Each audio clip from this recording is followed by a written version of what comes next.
welcome. Welcome to episode 78 of Brews Less Traveled, podcast exploring the best uncharted craft beer scenes across the United States. I'm your host, Brian, and I'm back this week, back from space. I was exploring the space beer scene last week. That was totally a true statement. I don't know what Laura was talking about. And of course, I'm joined by my co-host for these wonderful San Diego episodes, Mike Birch. How's it going, Mike? Hello, it's going great, Brian. Great to have you back. We missed you out in space. If you listen to our episode, we had a takeover, a Beer Ventures takeover last week. It was a lot of fun. We had a lot of fun. We did miss you, though. I did listen. It was very nice to listen to the podcast and not have to listen to myself. And I loved it. It was a great episode. Really enjoyed it. Even got some pointers for beer travel. As somebody that's done a lot of it, it was fun.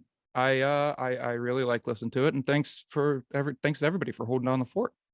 Yeah, it was a good time. Yeah, we're glad to be here. Glad we're going to open another beautiful beer this week and continue to chill out and talk about San Diego and the great beer scene that it is. Yeah, got a lot of cool people in the chat. Yeah, lots of people popping in. We're recording this the day before Thanksgiving, so people having your Friendsgiving, getting ready for that. If you're prepping food for tomorrow, thanks for joining us and hanging out. Are you cooking a turkey tomorrow? I am not cooking anything tomorrow. I am going to my sister-in-law's house for an afternoon Thanksgiving dinner, and then I'm going to my parents' house for a Thanksgiving dinner. 2 meals. Double down. That's how baby. to do it.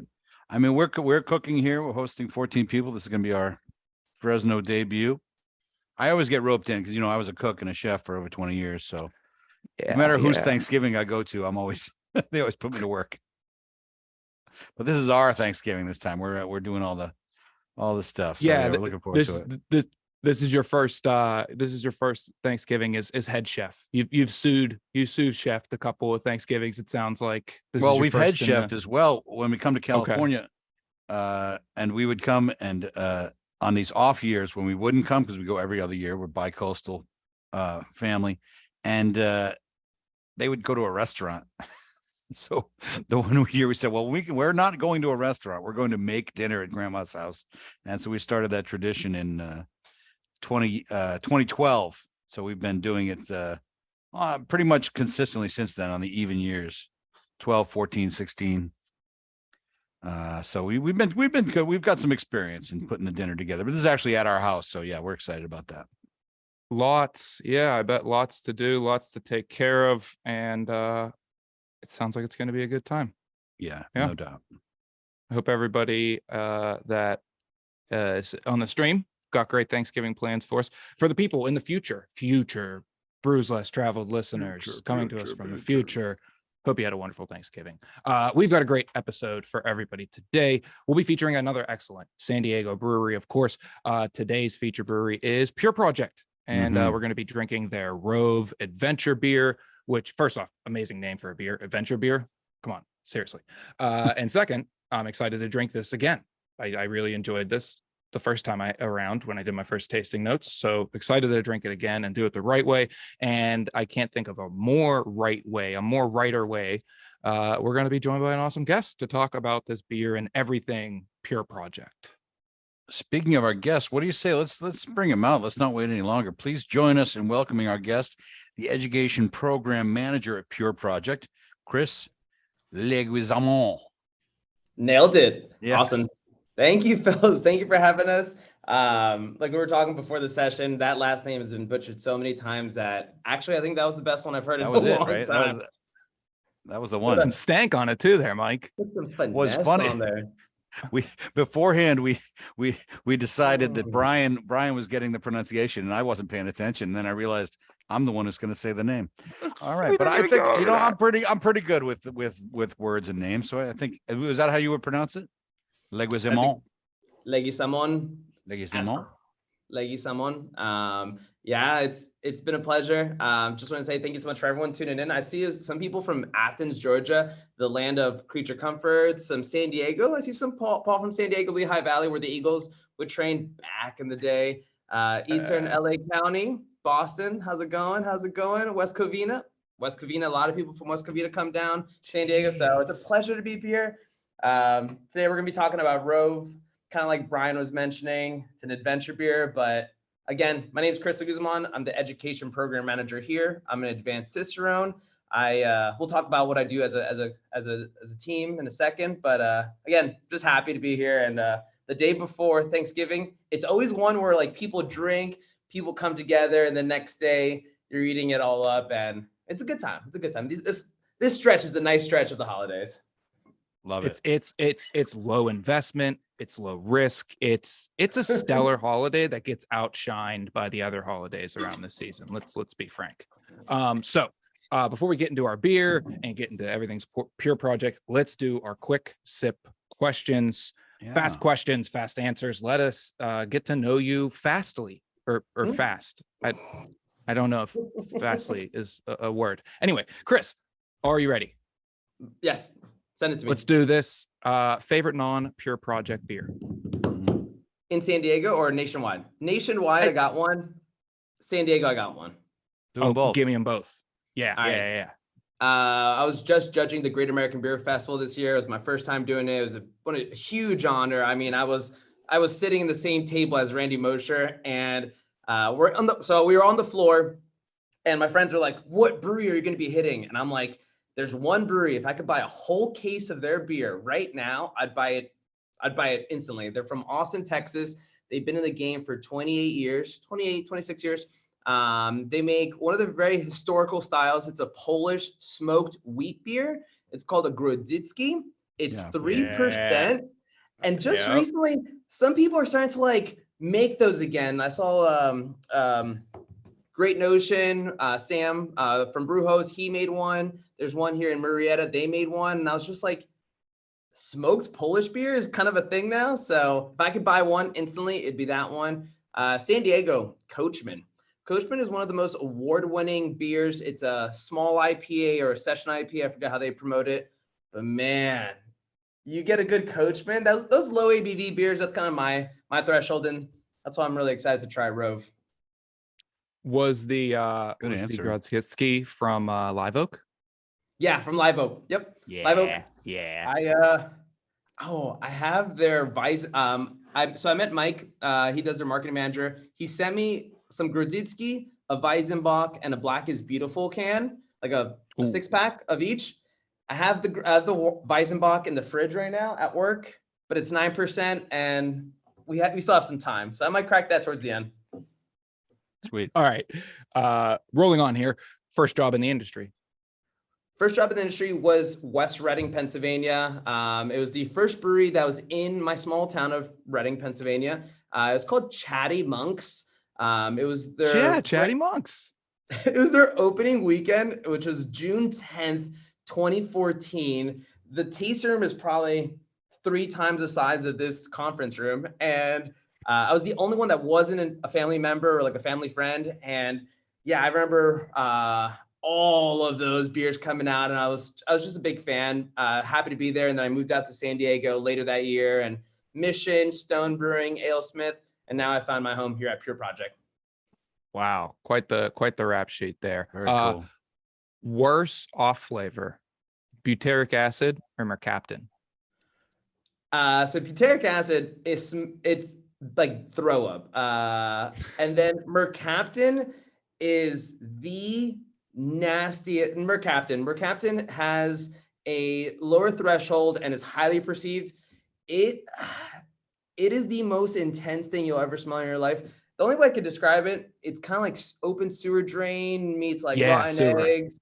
And I've smelt beers like that commercially, and I was like, whoa, you did something kind of wrong. But yeah, mercaptan all the way. Butyric acid is actually a welcoming flavor in like lambic beers at times in small thresholds. So yeah, but you get it in that spike sometime, and it's like, whoa.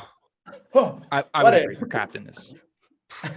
The worst part of those spiked beers is like you pay for those, so you're just like, you pay a lot of money. I paid a lot of money to drink this. A lot of money. This spike. Oh, yep. The spiked Coors Light. Yeah. San Diego, skate or surf? I'm terrified of the ocean, so I'm gonna go surf. We are known for being a cyclist, so road bikes. There's a lot of beautiful hills in North County, San Diego. World class. Come out here, ride your road bike. It's awesome. I rode bike everywhere for the most part. Very nice. Lots of mountain bike talk here on Brews Less Travel. Not much road bike talk. Okay. Final question. Our favorite quick question. Have you ever seen a UFO? A ghost? Bigfoot? A cryptid? Anything? No. Okay. No. I'm fishing for stories with that question, and it has so far come up okay a couple times. Anyways. I like it, Brian. Thank you. Very good. Well, let's get into this beer. All right. That's why we're here, right? Chris, what can you tell us about the adventure beer? Yeah, so let's paint the picture first off.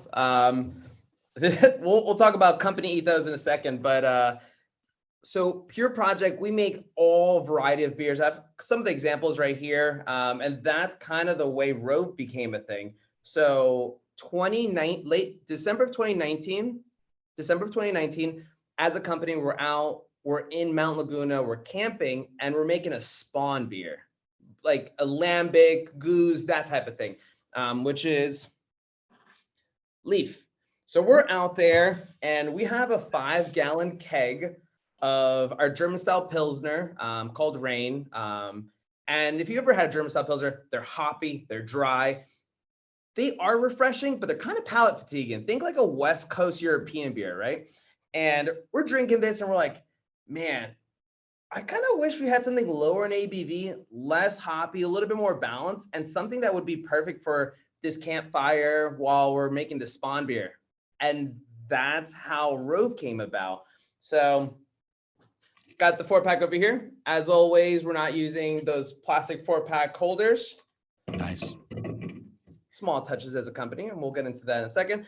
But this is Rove. This is our adventure beer. We, as brewers and as team members, made a beer selfishly, called it whatever we wanted to call it, which is called an adventure beer. It is an ale that drinks like a light lager. It comes in at 4.2%. In the back, you can see 1% for the planet, carbon neutral or climate neutral, plastic neutral. Has a QR code if you want to check out the website. Now, when we were first doing sensory on this beer, they said, hey, we normally put the beer in a glass and we talk about it. Here we look go. at it, but for us, we said, you know what? Enjoy it out of the can. That's the way you would enjoy it otherwise. And you're looking at it and you're like, you're not wrong. You know what? All right, cool. We're going to enjoy this out of the can. So we grabbed the 4-pack, cracked it open. I was there with the head brewer, with marketing, and of course myself doing sensory. Gave yourselves a cheers. Cheers. Has that nice like floral, grainy, a little bit of like a pear characteristic off the nose.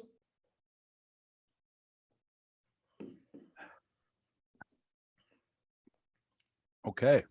Nice effervescence, cleanses the palate. You can know the malt. The bitterness is restrained just enough to balance. Yeah. And just like that, wow, cool. And then you can go back on your day where you're either camping, hiking, rock climbing. If you're riding your bike, hey, you're at the top of that peak, crack it open. It won't get you too crazy at only 4.2% beer. You're fine. And that's what the whole point of this beer is. It's a beer of what you're doing with it instead of what it's about, if that makes sense. And our other lineup is a little bit more thought-provoking, but for this, hey, go out there, go enjoy the great outdoors. Right on. It Cheers, is Chris. so Thank you. tasty. Cheers. Now, I'm just gonna put a little bit in the glass. Look at that proper glass, though. Look You at it. can't help yourself. I can't help myself. I gotta see it. It's very pretty. For me, it's very much like an Americanized version of an English pub ale, like a small beer that you're gonna session all day, a little bit more carbonated than English styles, maybe a little bit more bite to the hop character. But yeah, this is a beer. I finished something fun. I just finished a Boulder session where I didn't get out climbed by my wife and I can raise my hands high. And this is the cap the day off beer. Exactly. And you can kind of taste that San Diego water profile where it's a little bit higher in minerality. So it adds that crispness a lot. It's almost a little sharper than what you'd expect from, like you were mentioning, almost like an English pub ale. A little bit sharper, a little bit crisper. CO2 is a little bit higher, but that adds that refreshing factor. It's a thirst quencher. As I try to avoid those crisp, clean, refreshing, that's exactly what we're going for. We actually, as team members, we get, talking about bouldering, we get memberships to the local rock climbing gym after 3 months, every single employee. So Brian, I'm just saying, you want to pick up another job, come work for Beer Project. Do you support remote work? Wow, it's getting headhunted right here on the podcast. I know, that's the reason he invited me on this. No, I'm just kidding. Oh, great. So you've mentioned it. You're not only the education program manager at Peer Project, you're also an advanced Cicerone, a certification that only 157 other people have earned. For reference, Mike and I were both certified beer servers. That's level 1 of the Cicerone program. There's 140,000 of those, about that. Level 2 is a certified Cicerone. There's about 4,400 of those. 158 advanced Cicerones in the program. What did it take for you to achieve that certification?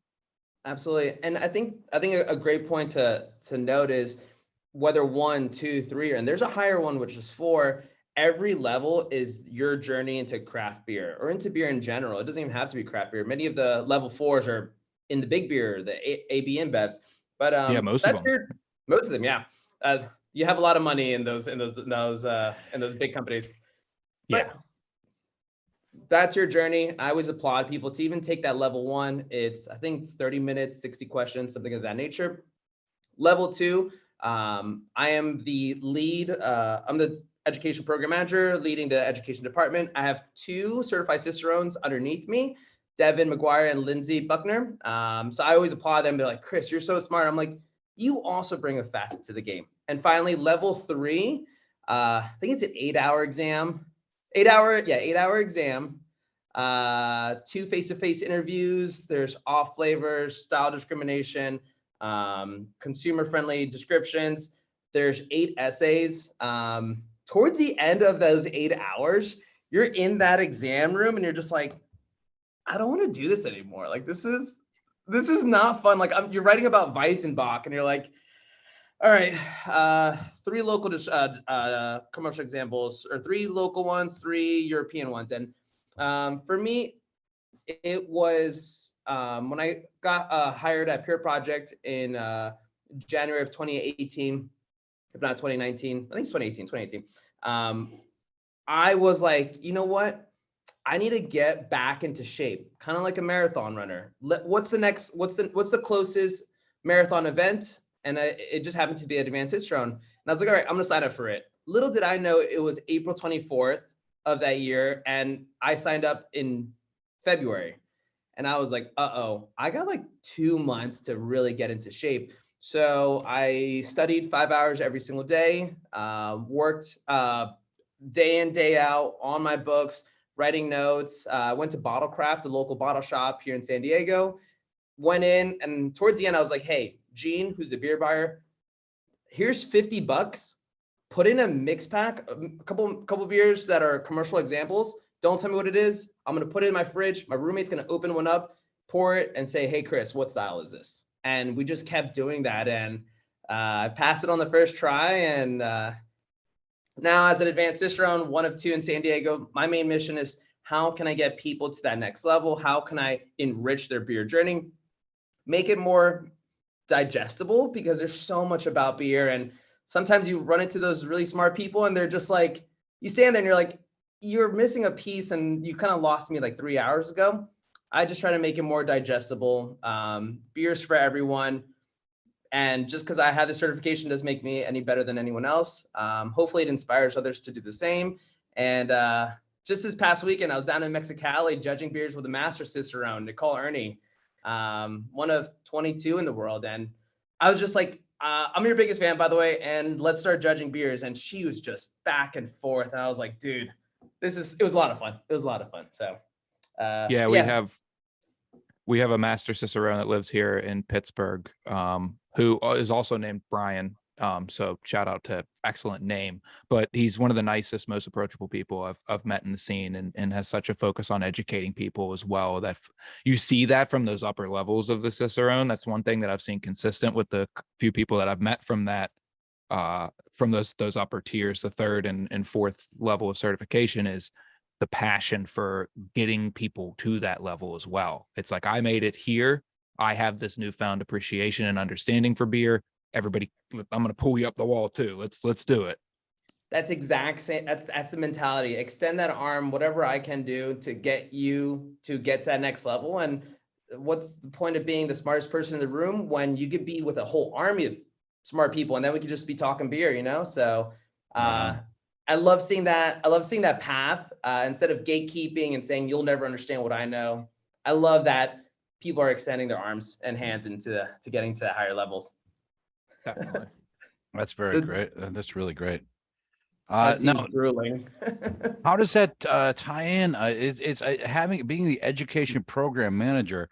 We don't hear that term a lot at breweries. So the education you gained during the certification, how does that play into your job at Pure Project?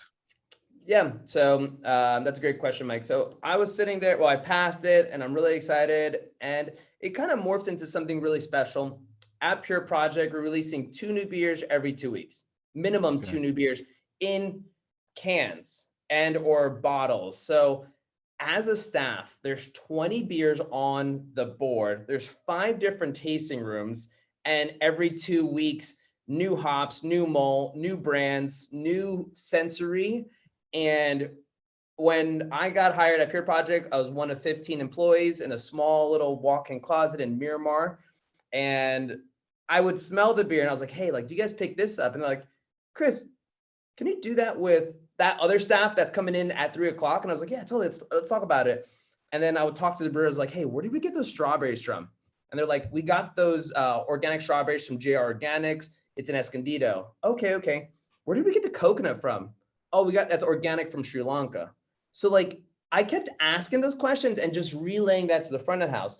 And I've worked for the biggest breweries. I've worked for some of the smaller breweries. There's always been a disconnect between the back of the house and the front of the house. I can see that, yeah. There always has. So like, you go into, and this is me echoing that many other breweries should start thinking this way. But there's been times where you go into a brewery, you ask for a beer, and they say, oh, I didn't even know we had that on. No one tells me anything. And you're just sitting there as a guest, as a patron. You're just like, I don't know what to tell you. Is it good? And they're like, I don't know. No one told me. And it's kind of disheartening. And then there's a little bit of a disconnect. So when I said, hey, as we keep growing, we need to make that bond between the back of the house and the front of the house as strong as humanly possible. So I talk every day with the brewers, send that and echo it through our messaging channel, and get everyone on the same page. If there's 2 new beers every 2 weeks, everyone knows about those 2 new beers. And they range from a adventure beer to a German style Pilsner using all California grain from Admiral Malting, the Sacramento Valley area, using Hallertau tradition from Germany, from like big old pastry stouts, collaboration with Three Sons out of Florida, goose and lambic inspired beers, to beers aged in cherry wine and cider barrels. So, and every type of IPA you could possibly manage. So there's so much of a broad information. So what I do, I make it more digestible, give it to the beer tenders, whatever you find exciting, roll with it, make it genuine, create those experiences within our tasting rooms. The tasting rooms are so thoughtfully curated. Give them that guest experience, come in and pretend like you're that person. How stoked would you be to be in there and someone's telling you about that campfire story with Rove, and you're just sitting there and you're like, yep, that's the beer I need. So yeah, that's what I do. I try to create those guest experiences by giving people information of what we're doing from the back of the house and the front of the house. That's great. Yeah, that's great. They're You talked about that disconnect between front of house and back of house, and a lot of my background comes from restaurants, and you see that there. Yeah. So it's just so good to hear it addressed in a tap room setting and a brewery setting, because that's what it's all about. You have to connect with the guests and you have to meet them where they are, and that comes with a certain level of education, but you have to tailor that down to who your crowd. And beers for Absolutely. everybody. We gotta get that word out there and find those beers that suit people's needs. So Oh yeah. I was gonna say, and as a program side, I set up both internal and external programs. 2 weeks ago, we actually hand select our hops through Yakima Chief and New Zealand through NZ Hops. But I, as a beer fan, was like, hey, we all love those Mosaic, Citra, Simcoe, Strata, but many of us have never smelled those hops. Can we showcase those hand-selected hops to the public? Have them come in. YCH, can you send out some swag, some hats, some stickers, some pins, some banners? Get people excited. And then just do a sensory with like 20 people at every production facility. We have 2 of them. And some people came out, people were stoked. And they're like, whoa, that's why I love Mosaic. Those big peach, tangerine, blueberry characteristics. Whoa, this is so loud. And I'm like, yeah, that's the Mosaic that we as a company will use for the rest of the year until middle of next year. So I'm just trying to build those programs and events that really excite the beer drinker.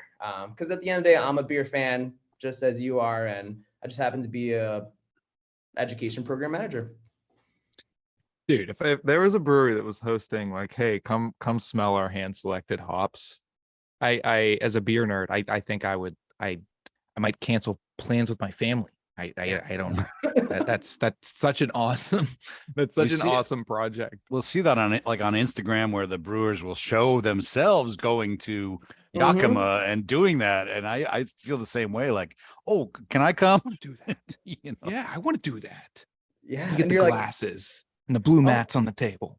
Yeah. Like, what does it smell like? And I had that, and I was just like, I want that experience, and I want that experience for other people. So we're gonna do that. Our malt is thoughtfully curated. We're really mindful of where we source things. So we're gonna do a malt class. We'll do a New Zealand class. We are one of 20 breweries in the nation to be working closely with the breeder of Nelson Motueka. His name is Dr. Ron. Through NZ Hops, and we're part of that Bract Brewing program. So we're using these varietals of hops that only 20 breweries can get. Firestone Walker, other half, us, and we're the only one in San Diego. And I want to put those on the table, and I want people to smell those, and people will be like, what is the name of this one? It's like NZH 105, and they're like, right. I don't know. I'm getting excited, but and yeah, I'm just really, I'm constantly thinking, how can I make people as excited about beer as I am? That's awesome. So let's jump into the background of Pure Project as a brewery. This is a brewery that was actually born in Costa Rica. Could you tell us more about Pure Vita and the history of Pure Project? Yeah, so Pure Project was started by Jesse Pine and Matt Robar, 2 guys. They were in the call center industry. Jesse takes a sabbatical and is like, hey, this is a lot.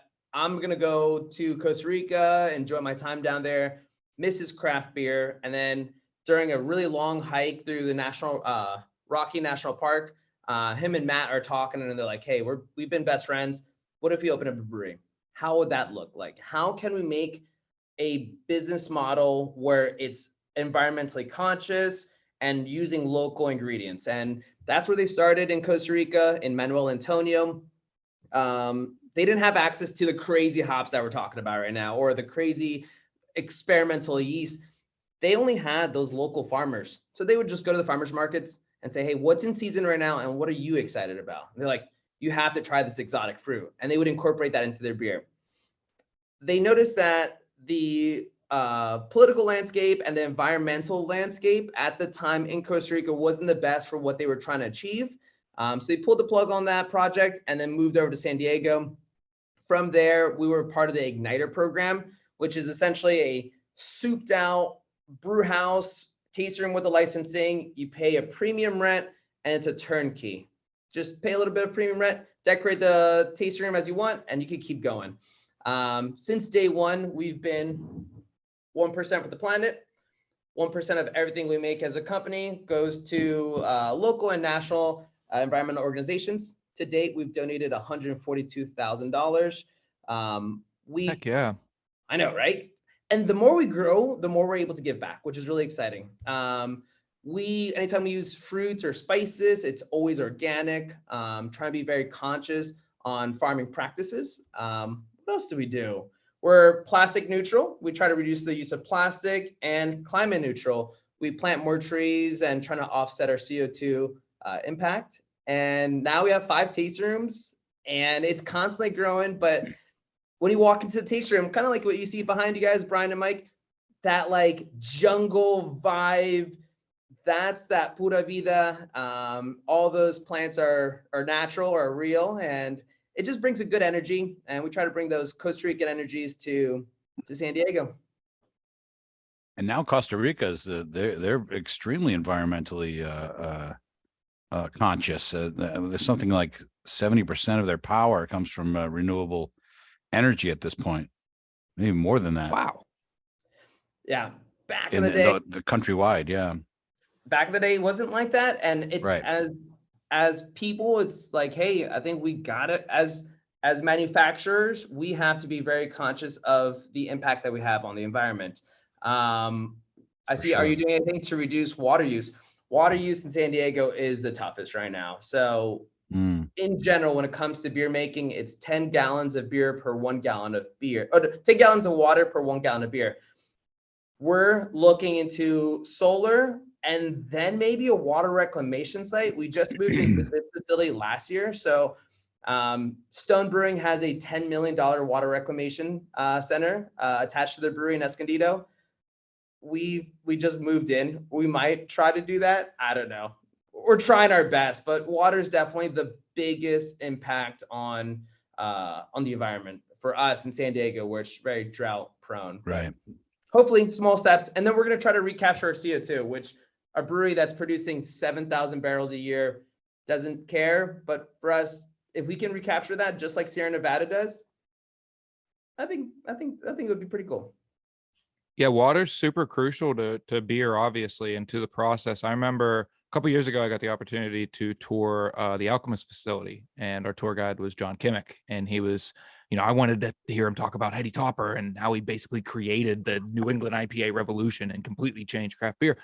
Yeah. And he was so excited to talk about not their water reclamation system, but like their way of dealing with their total dissolved solids and what they were like putting back into the wastewater system. Mm-hmm. And I didn't get it then, but the more I've talked to breweries about like the impact on what they have on the local communities, especially breweries in small towns, yeah. that impact of what they're having becomes such a consideration, because it's like, yeah, we're making good beer, we got good tap rooms, like how else can we be a force for good for our community, or with the beer? It's great to hear that come from brewery owners and people that could just rest on their laurels and be like, yeah, we made this great beer, we've created these great experiences, people love us, but what else can we do to be better? Absolutely. And that comes from, you have to just be conscious about it. For us, you have to constantly think about it. How can we be better than we were last year? And as we grow, the more we listen, the more we talk, the more we learn. And hey, maybe next year we can even reduce certain CO2 our CO2 impact. Just small things. We have so much excitement on how to be better as a company and make great beer. That's what we're trying to do. Let's take a beer break. There's many cool and unique attractions in San Diego, in addition to the wonderful beer scene and zoo, which we've already been talking about. You got the butterfly-filled Zorro Garden, the beachfront Hotel del Coronado, where L. Frank Baum wrote The Wizard of Oz, or a Mexican wrestling-themed taco shop. But today, we're going to talk about some beautiful public suspension bridges and walkways. Psych! We're going to talk about that Mexican wrestling themed taco shop, of course. The Lucha Libre Gourmet Taco Shop was founded in Mission Hills in 2008. The Rojano brothers serve good quality Mexican food in an ode to the brothers' love for the theatrics, colorful masks, and high-flying antics of the Mexican professional wrestlers they grew up loving. Incorporating ingredients from family recipes, the restaurant has its spin on classic taco shop staples, and the walls of the restaurant essentially serve as a Lucha Libre museum, sporting pictures, promotional flyers, movie posters, and wrestling gear from some of Mexico's most beloved Lucha Libre wrestlers. Give them a follow over at Lucha Libre Taco Shop for more information on this unique taco shop in a city where there's tons of taco shops. Now, let's get back to the show. What do you think about the shift in craft beer? Do you see beer flavors going in a different direction in the future? I know, especially in California, we are, this is obviously where the craft beer revolution started with the pale ale and the IPA. So everything's IPA crazy still. Yeah. But do you see us going in any other directions in the future? I mean, what do you think about that? Yeah, Mike, I think that's a great question. I'd like to spin it off to you actually, and then I have my opinions. Brian, Mike, what do you see? Because you've talked to plenty of people, and I've been able to catch a couple of the episodes. Where do you think the craft beer world's going? I love this. I love asking us questions. Mike, I'd like you to answer first, please. Well, I personally, as an older American, sometimes these New England IPAs are not. I know you can't tell by my face, but they can be a bit heavy when you're like we're talking about adventure beer. I mean, this is great, but I tend to lean more towards lagers, and I feel like sometimes if I go into a tap room, this certainly was the case when I lived in New York, that you look at the board and it's 25 beers and 2 of them are lagers. And it's like, oh, geez. But I think that is a direction that we're definitely going, is that we see more craft lagers. And I suppose lagers themselves were there was a bit of a stigma to that because of Budweiser, because of Coors Light. And it's like, you want a lager, go drink a Michelob, But I feel like I like a nice craft lager. And so that's the direction I think we're going back in a lager direction. Not that we can't go away from ales, but I do see a lot more craft lagers, even in California now. Brian, sorry, I don't have another Pure Project beer. I have a beer from our friends at Abnormal that I'm drinking here. So Bird Rock coffee in that one. Yeah, the sweet stout, the mocha stout that we had.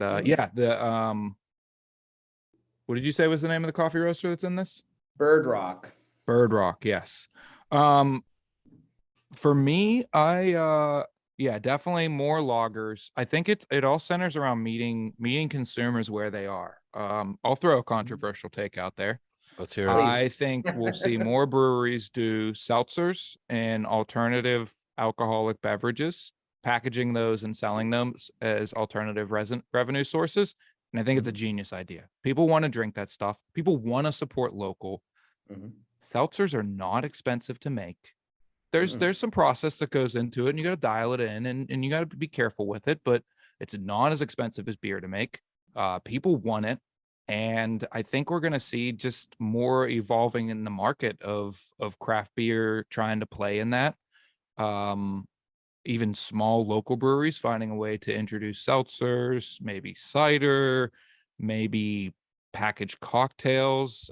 When I was at Fair State a couple months ago, I remember they had a big push for packaged cocktails, but it was different because of Minnesota laws. So it was actually like fermented, high alcohol, like 14% fermented things that then they mix down into a cocktail. So like, I think it's just about meeting the consumer where they are and finding different ways to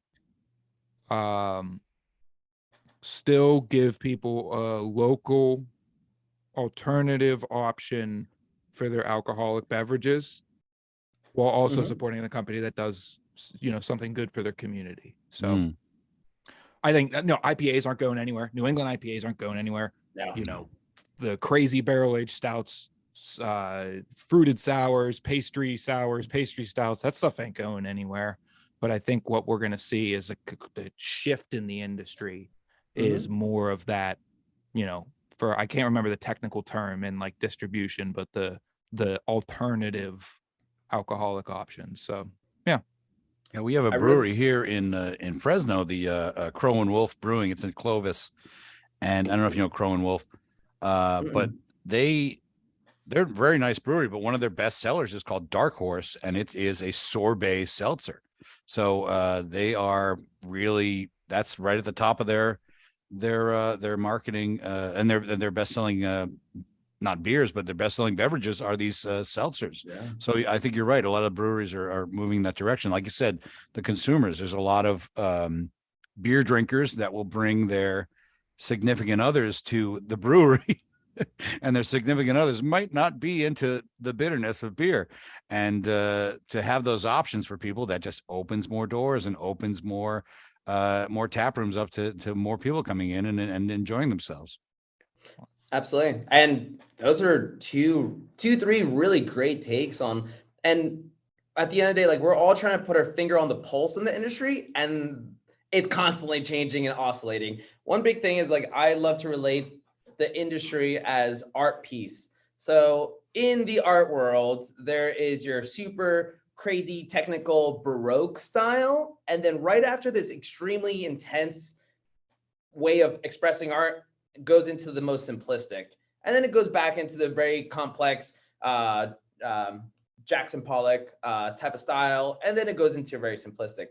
We just went past, and this is just my take on it, like, you go into 15% IPAs, which Pure Project also makes. You make slushy beers, pastry stouts, a very, like, clearly, if it says vanilla, it tastes like a vanilla just hit you in the mouth. And then you go into, like, hey, what are your lower ABV beers? Adventure beer, German style lagers, Schwarz beers. So you go into your most intense flavors to your least intense, and we'll constantly make those oscillations. I think right now we might be hitting the more simplistic. So last week, Jeff Bagby of Bagby Brewing, Bagby being one of the most highly rated and decorated brewers in American history, he just hosted Low and Slow, and he had, I think, like 28 breweries from all around the nation, and they poured 45 different lagers, including Heater Allen, Wayfinder, AGBG, you name it, Chuckanut, like some really important people, and he did a lager fest. So I think it goes through oscillations. I think right now we're in that, like, super simplistic, and then we'll get back into that curve again. And also Pure Project, based off what Brian said, we do the same thing. We do an alternative. So we had a lot of people come in and they say, hey, I have an allergen towards gluten, and you actually were bringing this up with Abnormal. Do you use Clarity Firm or a brewer's enzyme to break down the gluten? For us, the way we make beer as Pure Project, we try to keep it as simple as possible. So Kristen, you can pick your stuff up. So we try to keep it honest ingredients, real organic fruit, not extracts, organic vanilla bean, the whole real substance. We actually never use hop extract. We used it once, and it's because we got it for free. But it's real thing. You don't want to waste it. No waste, exactly. So, but they would come in and they say, hey, like, do you use that extract or that enzyme? And we just don't.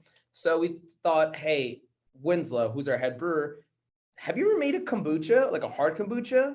And he was like, I'm from Santa Cruz. I've been making kombucha with my mom since I was like 10.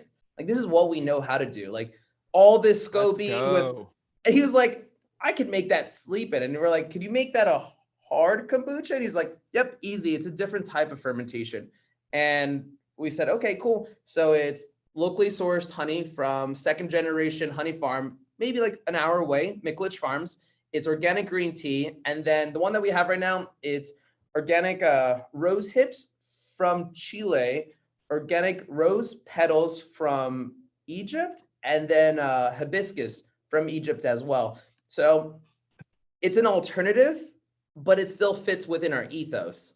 So And I think you just have to broaden your options, kind of like what Mike was saying. Hey, are all my beer friends geeky as I am and want a beer? No. Do they want a cocktail or a cocktail inspired thing? Maybe. So if as a company, if you're able to create more options for people, you allow it to be an opening and welcoming space. And as always, as beer tenders, if anyone's working in the industry, be welcoming at all times. Don't say, oh, your palate isn't refined to enjoy West Coast IPA. And you're like, no, I just want something kind of in this ballpark. Oh, actually, we have something like that. Here you go. And you're not demeaning, you're not pushing people down, you're creating options. And there's more options, more people will come. Definitely. Who the hell sources all these ridiculous ingredients for you guys? Not ridiculous, but like it seems like we got this from Egypt, we got this from Sri Lanka, we got our own truffle pig that has a Pure Project logo on the back of it that's going out and finding us truffles. Like, is it one person's job or is like? So Winslow Sawyer, he graduated with an emphasis on agriculture, sustainable agriculture, somewhere from Santa Cruz. Worked at a very important homebrew shop called Seven Rivers. He was the head brewer of a brewery by the age of 21, 22. He started a sour program by the age of 23. The brewery burned down and he became Pure Project's head brewer by 25. I know this is up in Santa Cruz. It's called Boulder Creek. But that being said, his emphasis, and I told Winslow, I was like, Winslow, like, you make a lot of Belgian beers. Are you a Belgian brewer inspired? He's like, I just focus on like the sourcing of ingredients, because he believes it's not the style that we make, it's how you source it. Let the ingredients speak to you, and then you can make a style that kind of showcases that. So this is our Euphoric series. Euphoric, we use dregs from lambic breweries in Europe and American lambic and some other cool culture strains. It's aged in Pinot Noir barrels from Napa Valley. It uses 800 pounds of organic strawberries from a local farmer, like I mentioned before, JR Organics. The cool thing about using local farmers, they're plucking it off the plant. Within 12 hours, it's introduced into the beer making process. How cool is it that you have that relationship with your farmers? Like, farmers are the backbone of California. If you didn't realize that, you're missing the point. If you're getting your fruit from somewhere else, so for us, it's like, let's use those fruits when they're in season instead of all year round. So today we released a spontaneously fermented sour that was spawned March of 2021, aged in the same red wine barrels from Napa Valley. And then we use Blossom Bluff peaches from the San Joaquin Valley, which is one of the most fertile valleys in California. We used 1,200 pounds of them, and our cellarman, Brandon, hand pitted each one. Man. It's a 4 pounds of peach per 1 gallon of beer. It's bad. I'm not gonna curse. It's badass. That's crazy. It's all good. Peach is one of those fruits that's hard to get expressed in beer. You have to like do it. Fill a cannon with peaches and shoot it at the beer. Right. For the beer to take on peach character. So it's good on Jens for putting that much peach in there. Another cool one. I think you guys are from Northern. Mike, you're from North County. I'm in Fresno. This one comes from Bradley, California. When we were driving down from Yosemite Facelift, we actually passed by this spot. This is kind of a collaboration with Mission Trails. They make cider, they make mead. This is aged in their cherry wine, in their cider barrels, and it's their organic pluot juice, pressed and then given to us.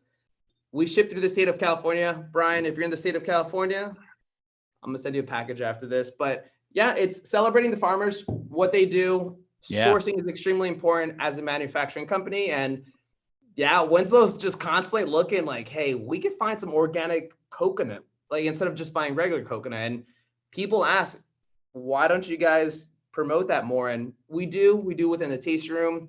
And if you talk to one of our beer tenders, they know where everything comes from. It's what we do as a company. It's what we've always done. I don't know what else to say. You've said a lot. This is great. It's so great to get all this information. Thanks so much for joining us. This has been a great episode. And we could go another hour, really. I know. Yeah. Should we? I'm down. If you have one or two more questions, I totally was. Look at me sitting sideways, getting comfortable here. I'm like checking how much beer I have left. I have a 4-pack. Well, I see you got at least 8 beers. I specifically bought a second beer because I was like, yeah, this conversation's probably gonna run long. Sorry, Laura. Anyway, I do have one more question. You mentioned a very cool project that you all participated in. Yeah, you want to talk about the cleanup you all did in Yosemite? Just to give more background, we've talked on this podcast how I am obsessed with climbing. I was not a climber until a couple months ago. My sweet, awesome, cool wife took me climbing on my birthday, and we've been climbing every weekend since.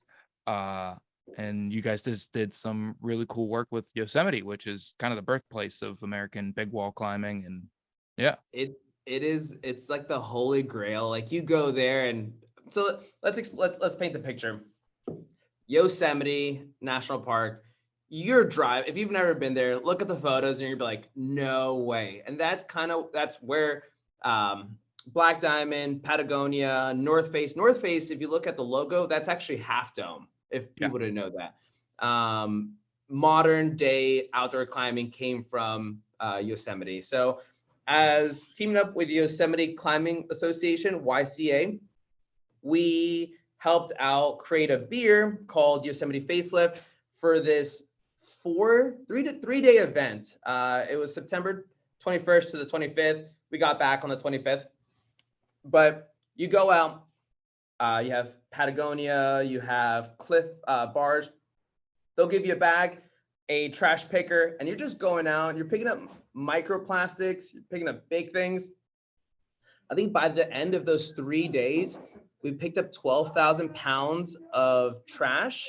And there were climbers giving their just thoughtful speeches on what Yosemite meant to them.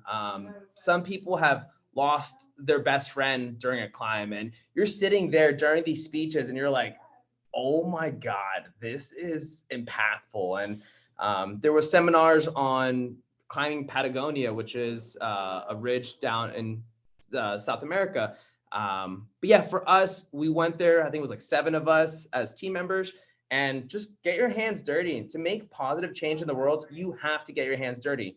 We do contribute money with 1% of the planet, but hey, you know what? Let's get in there. Let's go through those riverways. And there's a lot of trash in these national parks. And if we want to make them beautiful and make them as prestigious as the postcards are, we have to clean them up. Now, I actually have the shirt, and it has the cool. Oh, that's awesome. So Chris just shows the back of the shirt, has the Yosemite Facelift logo on it. Yeah, it has this like beautiful painting of it. But so we teamed up with Tioga Sequoia, and we made a hoppy lager, had it up there, and we said, hey, is there any way that we could team up and do a national park that's closer to us, which is Joshua Tree National Park? So we did a Joshua Tree Facelift. It was also a hoppy lager. Tioga Sequoia, Patagonia came out, North Face came out, had all the sponsors, and it was a 1-day event, but we picked up 4,000 pounds of trash that day. We had a bunch of team members go out, and it's the first of many national park cleanups. So how cool is it? Not only is breweries there for like fun, but they're also doing the dirty work. And I think we just got to be part of the community. If you're not part of the community, what are you doing, So, and if you want to talk about bouldering, Joshua Tree. I was going to say that's another pretty iconic place for American climbing. Yeah. Cool. So excited to see you do Red Rocks next. Right. Just do all the. You could come up here and do the gunks in New York and just do all the climbing places. No, but that's awesome because those outdoor places, they mean so much to people. And like you said, you can donate that money, but you got to get out there and get in it sometimes. Yeah, and I think that's the way as teams, as like Pure Project team members, we learn a lot, and we're there, we're hearing the speeches, we're cleaning up, we're getting our hands dirty, and it's extremely important, make positive impact in the environment. Another little plug and shout out to Jesse Pine and Kira Bouchard, but 98% of our merchandise is either recycled material, either like plastic bottles or organic cotton. And we actually teamed up with Pride Bites. Now you've seen these at every brewery right now. And Kira messaged them and was like, we'd love to do one for Rove.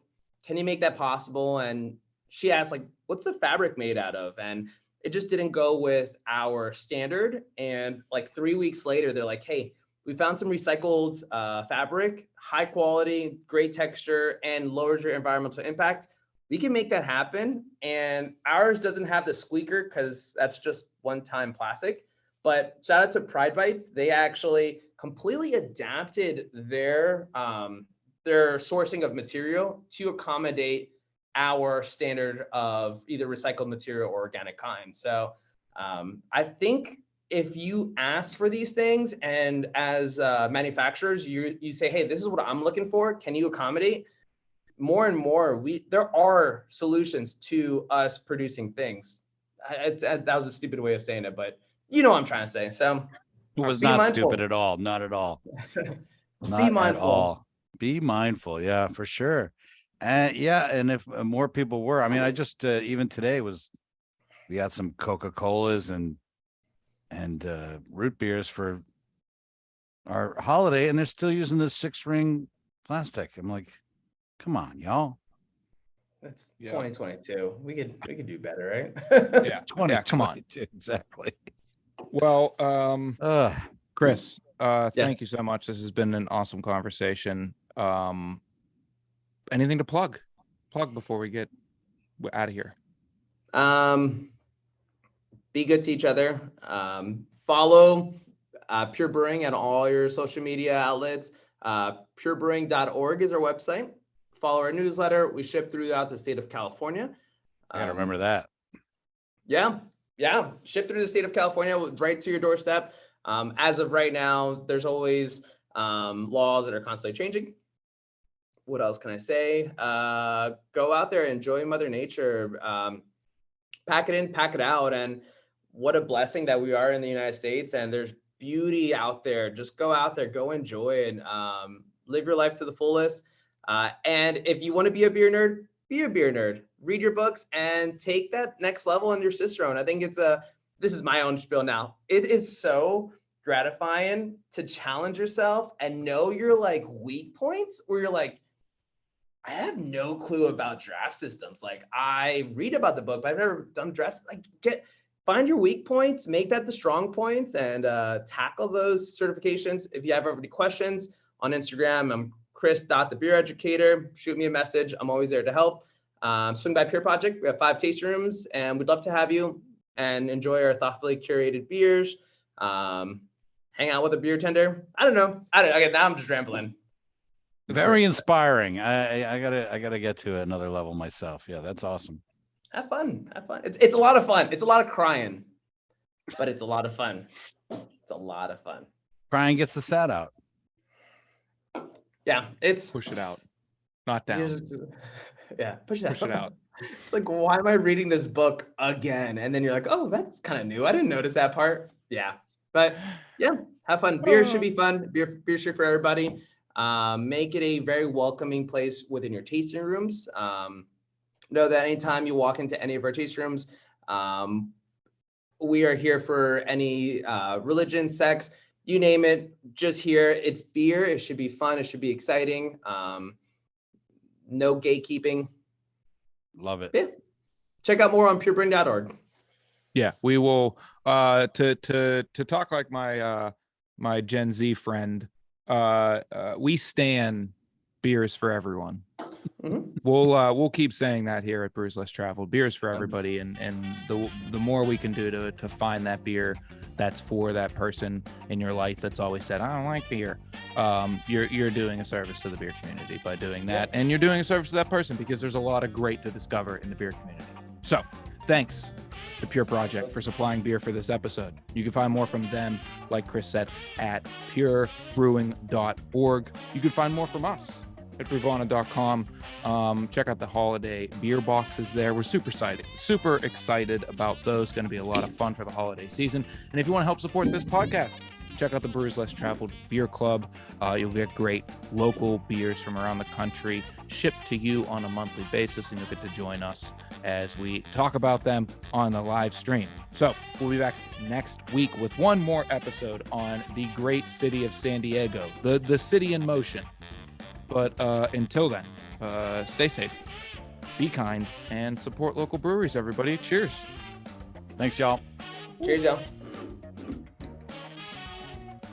Thanks for watching Brews Less Traveled on YouTube. Be sure to like this video and subscribe to our channel for more interviews with brewery professionals.